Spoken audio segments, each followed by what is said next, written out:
Well, Prince Harry and his wife Meghan Markle have received an invitation to King Charles's coronation, but it's unclear if the couple plans on making the trip to the UK. Joining us live from London to talk more about this is Sophia Hagen, CTV News royal commentator. So the question and the speculation, I suppose, now begins. Will they or won't they accept that invitation? I wonder, what does your spidey sense tell you, Sophia? You know, you're the royal commentator. You sort of look into these people, this family, much more closely than we do. Where do you think you're going to be? Are we going to see them May 6th?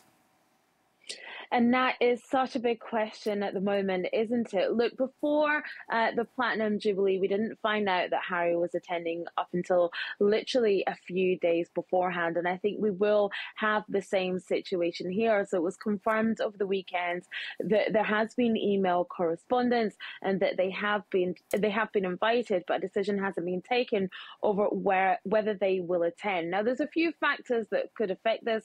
Of course, the relationship between Harry and his father, King Charles III, is at an all-time low. It's thought they haven't spoken for quite a number of weeks now. We did have that decision about Frogmore Cottage over the weekend as well, that the King plans to evict Harry and Meghan and perhaps wants Prince Andrew to take over Frogmore Cottage.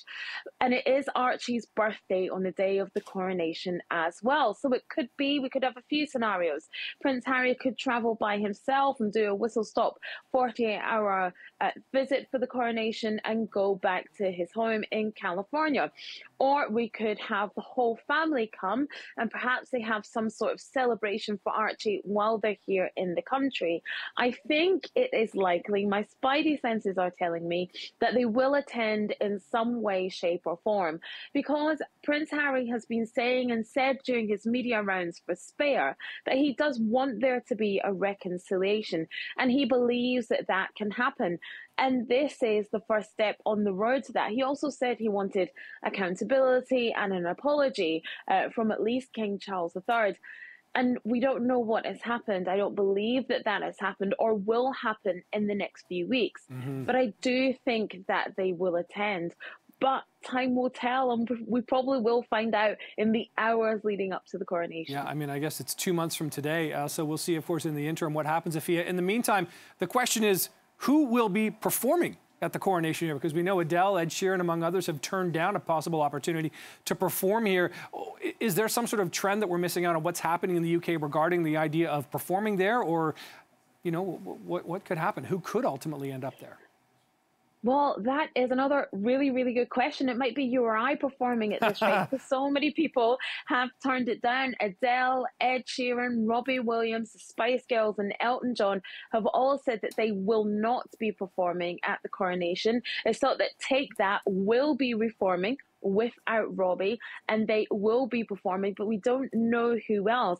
And I think part of the issue is that we had the Platinum Jubilee not that long ago, not even a year ago, and you had some real big hitters, you know, the likes of Diana Ross and Ed Sheeran performed at that as well. And so they may not want to or may not be available to do such a big show again. You know, May is quite a busy time in the touring season, and I think that's why Ed Sheeran and possibly Adele couldn't perform as well. And, you know, there is going to be the coronation choir. There is going to be some classical music elements as well. But they are going to want to get some more popular artists on that bill. So I think people are going to be working overtime to do that over the next 8 weeks. But just be prepared for that call up. I've been practicing my vocals as well. Yeah, I mean, nobody wants to hear me sing, Sophia, that's for sure. But I'm thinking, you know, Take That's big hit is, you know, I Want You Back. I believe that's what it is. Maybe King Charles could sing it to Harry and Meghan and kind of they could have a nice moment of Want You Back in the royal family, the royal fold. And maybe that'll happen. Probably not, but maybe. Yeah. In the meantime, you just talked about big hitters. Well, when it comes to Meghan Markle, she was taking some big hits over the weekend from comedian Chris Rock in his live Netflix special, you know, kind of joking about, like, you didn't Google the royal family, you didn't know what you were in for. How has that gone over on your side of the pond? Oh, absolutely. One of the first, or the first live event, actually, that Netflix have ever done, this live stream of Chris Rock's stand-up show.